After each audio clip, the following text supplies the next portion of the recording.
Boker Tov. Okay, you don't want to see the garbage. I am finally leaving Baram. Look at that, Israeli wildlife, peacocks in the middle of the kibbutz. They've been making some noise this morning. And I'm trying really, really hard to learn from my mistakes and get up and get on the road earlier. Still, it's 7 o'clock and I'm only getting on the road now, which I'm not happy about, but it's better than the last couple of days. And I have a plan. I'm not actually going to do, probably not actually going to do the full section today. Or anyways, it's kind of changing my plans for today. But leaving Baram a little bit sadly because it's been such a lovely place for me, very encouraging. Lena's family was really lovely. I had a wonderful time the other night, and Yehuda yesterday just was so patient and listened to all my trials and tribulations from the first few days on the Shvil, and just was so supportive. So it is definitely with a mixture of sort of sadness and whatever that I leave, but I know I have to move, so away we go. Okay, and I just realized that I forgot my breakfast in the fridge at the hiker room. Not going back for it, so too bad. I knew I was going to do that, and I did it anyways. But it's a gorgeous morning. It's cool right now, but that won't last long. It's foggy as anything. I would have otherwise shown you the destination where I'm supposed to be headed today, which is the top of a mountain through those trees, which looks actually quite frightening. Not supposed to get to the top of it today anyways. And plus the top is a closed military zone, so you can't actually get right to the top. But I was supposed to get a good chunk of the way up that hill. And I've kind of decided that we'll see how it goes. But apparently at the field school where you can sleep, you can't actually get inside. It's closed. So I'm told by Yehuda that it actually, what they do is they allow you to set up camp outside the field school. And the problem is that packs of wild boars live in the area. And not afraid of the wild boars because they don't attack. They don't bother people per se. But they do have a habit of taking your pack and stealing your food, apparently. And I'm not sure I'm up for that right now. Among a whole bunch of other things, I'm having to make some adjustments. So I probably will get to the highway, which is Highway 89, leading into Tzfat, which is one of my favorite places in the whole wide world. And I'll probably just hitchhike from there to Tzfat and maybe spend an extra night in Tzfat. Or then just leave Tzfat early, just move my schedule ahead a little bit. I'm really disappointed that I can't show you sort of all of the trail. And this part actually isn't even part of the trail per se. This is the approach road to Kibbutz Baram. Because that was really part of my main point, but I think I've been so focused on getting from point A to point B and survival that I haven't been able to show you much anything. So I think it's more important that I show you some of it and actually in a positive light rather than me trying to survive and being quite unhappy in the process. So I'm adjusting my whole approach and and it's gonna be fine. So, what goes down must go up. And I'm not even on the Shvil because this is the still the road that gets from the Shvil up to Baram. So once I get down to the Shvil, which is just around this corner here, all of today is going to be uphill. So, trying to take the day with a renewed energy and new attitude, and hopefully get you some footage of this beautiful forested northern area of Israel. And this is about as forested as it gets. It's all still very rocky and harsh. So it's amazing, really, that anything grows in here at all, but it does. So, and it's quite beautiful and very hilly and mountainous. And Sfat is kind of on the hillside of one of these gorgeous hills, and it's just a beautiful old city and a new city sort of building around it.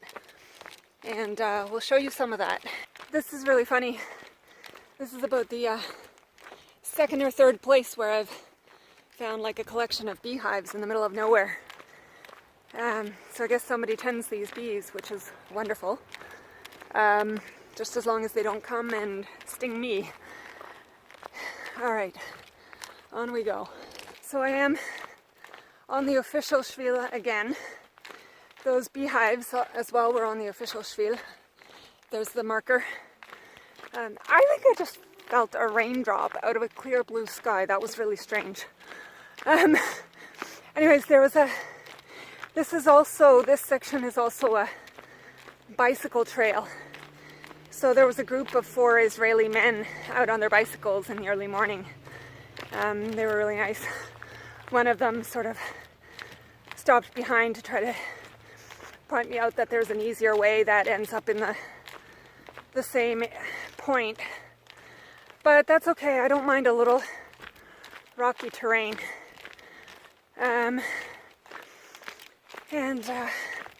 They stopped back there for a little bit of a break.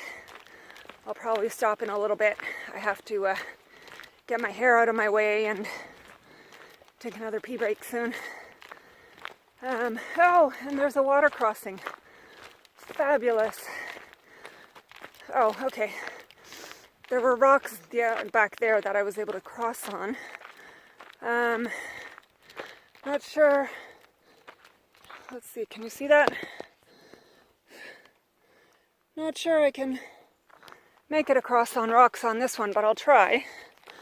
I hope so, because I'm really not thrilled about getting my feet wet. So here we go. Gotta say goodbye. Woohoo! Made it with my feet dry thanks to my trusty trekking poles. So I made that water crossing. I didn't think, that's not a major water crossing, but I didn't think there'd be much water here this time of year. There was that one water crossing up on the second day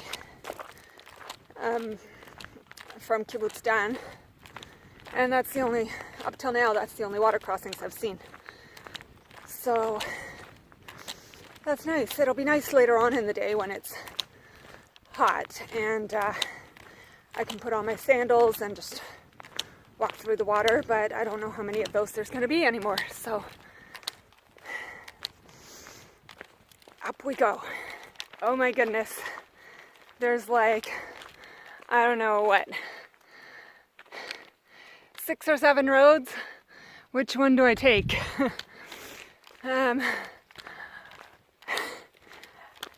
Well, there's a marker. There's got to be a marker somewhere, so just got to find the marker. Which, by the way, I found out in Hebrew is called a siman. So there you go. Now I'm able to actually ask in Hebrew, Eifo hasiman, or Ata roeh, or Ata ra'ita hasiman, which means, where is the marker, or did you see the marker? So there we go. Keep learning more Hebrew as I go. Kind of cool. Looks like there's another water crossing up ahead, not very deep. And there's an old ruin right there. I don't know what period. My archaeological skills aren't that great. I would guess probably, excuse me, from the Middle-aged period, Middle Ages sometime. And I don't have any idea what it was once upon a time. I think there's supposed to be some mills, ancient ruins of ancient mills up here. Maybe that's what that is. Unfortunately, I have literally been so focused, like I've said, on survival the last few days that I haven't been able to really figure out what is around me. Having said that, it's not that it's been a bad experience, it's been a challenging experience. And no water in my water crossing, so at least I don't have to get my feet wet. A beautiful little stream and a picnic area, again out in the middle of nowhere. So I don't know if you can see that. Very lovely. But no shirotzim, no washrooms. Yeah, we'll come back to that discussion later. Well, so much for forested. I was hoping for some shade today, but not so much. Maybe around the corner. Well, fortunately there's definitely shade, at least for now. This is the Baram Forest Reserve, across the valley from that kibbutz I was at last night, named for the, I guess the kibbutz is named for the forest, or vice versa, or whatever. It's beautiful down here. And fortunately it's still cool, because the sun is not too high yet. But that's not going to last for long. So I hope this shade sticks around. So the sun has burned away the fog. It's about just after 9:15. And it's starting, the sun is up and it's starting to get warm. Quite warm and humid again. So technically speaking, I think that mountain up there, that's the top of it, which I think is actually up there, is a closed military zone.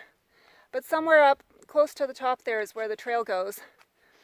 And yeah, I would love to do the whole thing, but trying to give myself some grace and be a little bit realistic.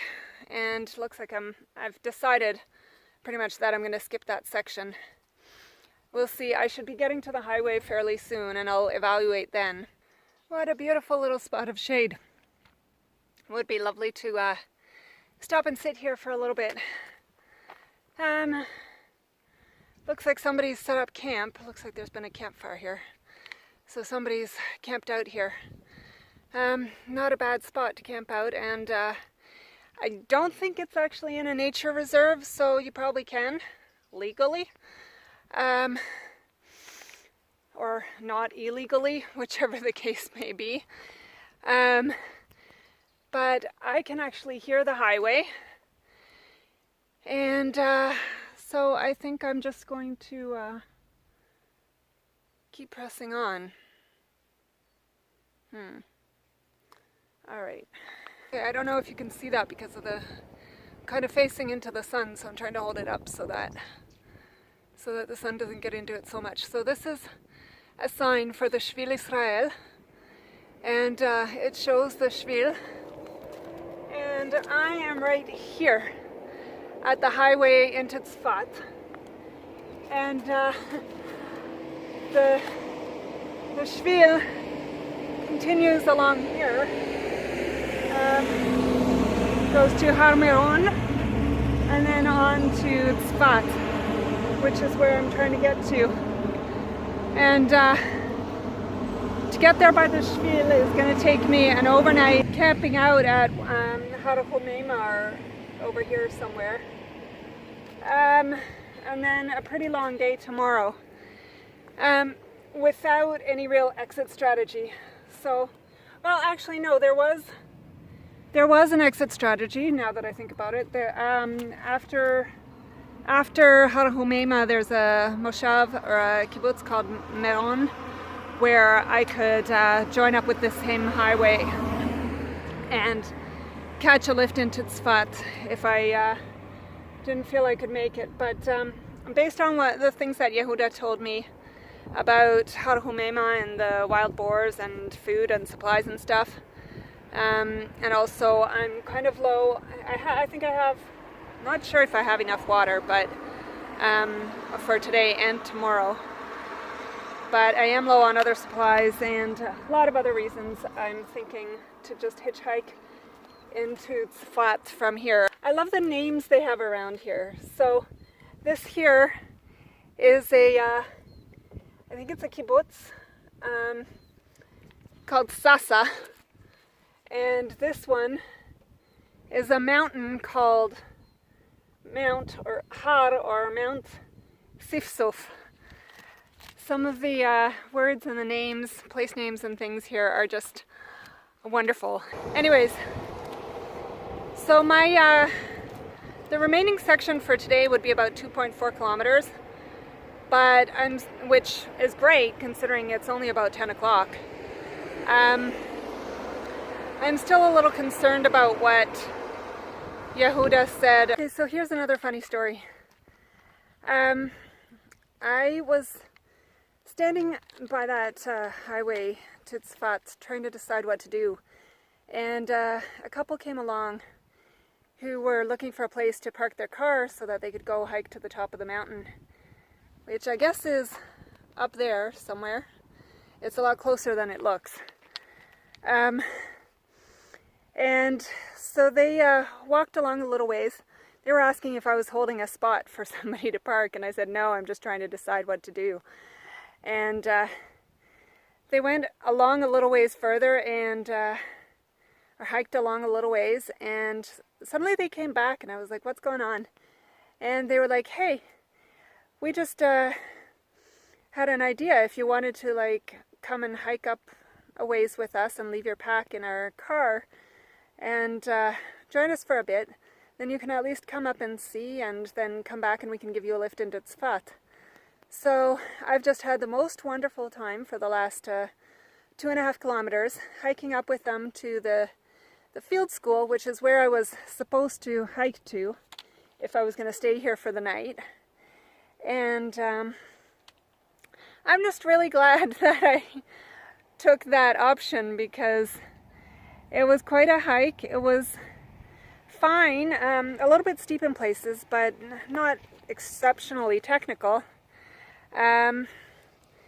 But with my pack it would have been rough, even though it's 2.5 kilometers. But I mean, I have all day because even now it's only about, I don't know, before 11 or something. But this is just lovely. At least I got to see this section of the trail. I got to set feet on this section of trail and spend a lovely time with this, I don't know if they're a couple or not, but they're cycling buddies. And we've just had a really nice time chat together. They're going on ahead to, I guess, close to the top of the mountain where the lookout is, if they can make it that far. He has to get to work this afternoon, so I don't know how far they're going to make it. But I stopped here just to chill, and they're going to meet me on their way back down, and we're going to head back to their car, and they're going to give me a lift to Tzfat. So just worked out really well. And this looks like a busy place. There's lots of people hiking around here. This is Har Humeima, the other spot along this section at Mount Meron where you can actually pitch your tent, and there's these stone picnic tables. This is, I think, the spot that Yehuda was telling me about, where the wild boars like to come and steal your lunch at night. There's a fire pit there. It's all set up for it. There's water just up there. So if you have a plan to protect your food from the wild boars, then this is a decent enough place to set up camp. Again, there's no washrooms, but otherwise a nice little spot, shady, and the only trouble is, like everywhere so far, it's exceptionally rocky, and I just don't even know how you would put your tent pegs into the ground. But people have set up camp here. Seems to have been a couple of tents here last night. So it's a decent enough place, and I'm just glad I'm not staying here tonight. And across from that campground, just on the other side, so the campground is down there, and I just came up a couple of steps, and there's these ruins here, which are from the Arabic era, which is kind of the early Middle Ages, they're impressive. So it's called Hara Humayma, and Humama or something means something like a small dove in Arabic, or so I'm told. And I don't know if these ruins had something to do with like a dove farm or something, or if that's just something unrelated. But those are pretty well preserved ruins. That's pretty amazing. And there's supposed to be ruins somewhere here that you can see also from the Byzantine era. I'm just not sure which ones. So this is the crazy kind of stuff that you run into all over Israel. So yeah, so Esther and Lenny continued on to the, I don't know if they went all the way to the top of Mount Meron or if they just went to Mount Neria. Mount Neria. I can't make that R. Neria, which is part of the way. It's about half of the way of Mount Meron, but apparently it has a fabulous view out to the Mediterranean. I just didn't want to hold them up. They're like professional cyclists, and a whole lot many years younger than me. So so they were just pushing up, and I kept up with them up to here. And then the last little bit, I set the pace. But yeah, so I just kind of decided to chill out here at the end of the Shvil section, and they were going to pick me up on their way back.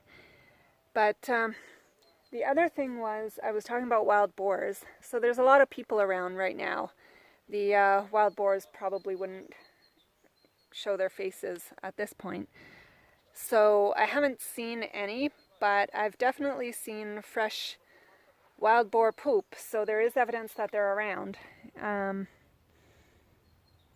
Yeah, don't want to be tempting them with any food. I don't even have that much supplies actually. So just a good idea not to stay here tonight. So I'm going to start heading back at a much more leisurely pace, and Esther and Lenny can catch up with me when they're on their way back. And we have each other's WhatsApp numbers so we can communicate. This is amazing. Like, the people that you meet here are just so wonderful. And I just know that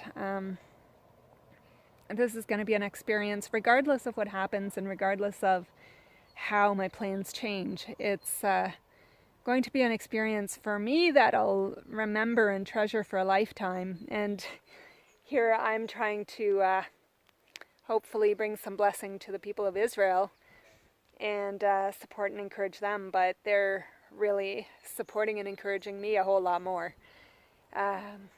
Yeah, so off we go, and I'm sure Esther and Lenny will catch up with me at some point soon. It's really funny. I think the birds are chirping at me because I'm walking along with my camera in its holster and it's squeaking. It sounds like a bird chirping. So it's almost like they're talking back to me. Huh. I guess that works as a place for a marker. I saw it eventually. That pile of rocks didn't just happen, but no idea if it's 50 years old or 2,000 years old. That's kind of the mystery in this country. Wow, there are some sections, like where I just passed, About, I don't know, 10 feet, 15 feet back there. There's just this current of hot air. Unbelievable. And I'm sure it's going to be a lot worse than that in the desert. But it was just weird, just walking along, and it's pretty hot anyways, but then you walk into this it's like a wall of hot, hot air. Really crazy. So here's a little shaded spot. It's, what does it say? Shvil, which means the library for the Shvil. And it's a little rest spot, shaded, beautiful shaded rest spot with a little hiker box back there in the colors of the Shvil. And unlike the Trail Magic boxes that you'll find on the Appalachian Trail, this one is a library, so that when you need to take a break from the heat of the day, you can sit here in the shade and read a book. If you have the energy. Or you can take a book from here and drop it in the next hiker box, which I saw another one of these further along the way, or earlier. Can't remember where. But yeah, I was wondering what it was, and that's what it is. So if you're bored, need a break in the heat of the day, nothing to do, just grab a book and take a reading break. So, who said there was no saunas on the Shvil? Was that me? No, never. Okay, well, technically it's not on the Shvil, it's a little bit off, but alright, so here's what happened. Esther and Lenny were the loveliest couple of people. Don't know if they were a couple. Don't think they were. I think they were just cycling buddies. But they were so lovely. They brought me into Tzfat, dropped me off in front of a hotel in Tzfat, which they said was not terribly pricey from their experience. This is turning into the champagne and sauna tour of the Shvil Israel, okay?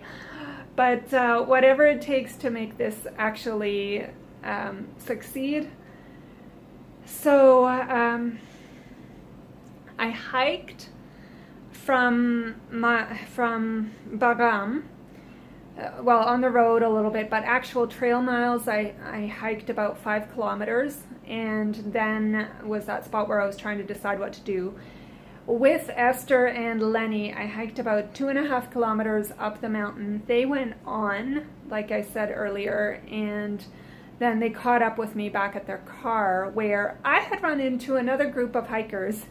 A group of people who, 2 of them were doing the Shvil for about 2.5 weeks between work, and the other 2 had just joined them for the day. So hopefully I'll run into them again over the next couple of weeks. And they were the loveliest people. My backpack was stuck in Esther and Lenny's car, so they like plied me with all this food and snacks that they had. I was like, thank you.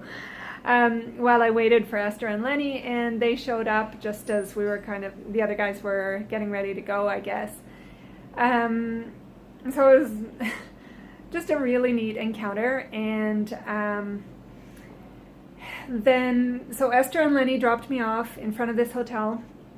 I was not planning to spend this much money. It really is out of my budget, but you know what? Whatever it takes at this point. And I had planned to stay a couple nights in Tzfat anyways, so I had planned to make this a bit of a stopover for me. I have a few spots along the way where I'm actually prepared to spend a little extra money to stay, and obviously at the end for my birthday is one of them, but this was one of them, and I'll have some time to sit here and work on some videos and hopefully to show you around the old city a little bit. It's still the second day of Rosh Hashanah, which is very much observed here, and Tzfat is a very religious and ultra-Orthodox town in many ways. Not all of it. It's a very eclectic city, and I love it. I just love the energy and the vibe here. So I will show you some of that, hopefully today and tomorrow, and then maybe even after a sauna, but I don't know what the sauna etiquette here is. I have my bikini pants and my bra, so I don't know if that's acceptable, or then if it's Finnish style, in which case I can go commando for sure. But I don't know, so I guess I have to find out. That would really help my my poor muscles at this point. Although I'm surprised how little there, and maybe because of the rest I've had the last couple days, and taking it a little easier, so they're not that bad, fortunately. But right now I just cleaned myself up, so I'm a little presentable, and I have not eaten anything except one date offered by one of those girls. So I need to eat something and get to work. So what I was going to say earlier, but forgot to finish, was I've actually hiked about 10 kilometers today. About half of that without my pack, granted, but it was quite uphill and in the emerging heat of the day. So so I don't think that was too bad, really. Especially considering I'm still learning, I'm still conditioning myself. So I'm just not even going to worry about it. Feels so much better. So the gang at the Shvil library gave me, oh my goodness, they gave me an apple, a date, a halva. Halva, if you don't know, is made of sesame seeds and sugar, obviously, which I'm not supposed to eat, but I love halva. And what else did they give me? Okay, they gave me something else. I can't remember now. Oh, sweet corn. They gave me their last piece of sweet corn. And then Esther and Lenny dropped me off and left me with some kind of Cheetos things that they picked up while we stopped for gas. And they left me with their 2 sandwiches. Like, I just ate one of them and I'm about to eat the other one. This is not hiker hunger yet. I've only been on the Shvil for a week, but I just realized I have not been eating properly. I have been eating very well when I can, but on the actual trail I have not been eating very well at all, so that's another major mistake that I've been making. But so anyways, I'm about to eat the other sandwich, but like, they left me with their sandwiches and these Cheetos, and it was just so warm-hearted of them, so way too much. Yeah, Esther and Lenny, thank you so much for a wonderful afternoon, and hopefully we meet again. So these are the Cheetos that Esther and Lenny left me with. Bamba, I think they're called. And they're, okay, I don't know how to say that word, but the flavor is botnim, something to do with peanuts. And I'm gonna go out on a limb and say these are like peanut butter flavored Cheetos. Okay, not the kind of things I would normally eat at home, and really I want, even on the Shvil here, to eat healthier, but right now I just need calories because I clearly have not been eating enough. So whatever I can do to get some calories and help strengthen me for this Shvil, even if it's peanut butter flavored Cheetos. Gotta love Israel. So they're like big into 80s music, and I'm an 80s girl. So Rosh Hashanah is finally over, and I went to find the basically first restaurant I could find that was open to eat something. And there weren't many people in the restaurant, but there was me and everybody else singing along to the radio, playing 80s music. So I love it. Love it, love it, love it. Anyways, um, yeah, so this restaurant, okay, my pants have been falling down for the last couple of days, and when I saw myself in the mirror here at the hotel, I just kind of frightened myself just a little bit. So, um, those two omelet sandwiches that Esther and Lenny left me, I polished them off as soon as I got out of the shower. And then tonight, when I found that restaurant, I polished off a plate of salad and french fries and two massive pieces of filet of salmon. I haven't eaten like this in 10, maybe 20 years. Um, so I don't know. Is it hiker hunger after a week? I doubt it, but maybe. I am blessed with my dad's metabolism, so, um, but as I get older, it has been slowing down as well. But yeah, when I'm stressed, it kind of goes into overdrive. So maybe all of the above has been affecting me. But I definitely want to be strong and healthy and in good shape. So if that means chowing down on unbelievable amounts of food, then I guess that's what I have to do.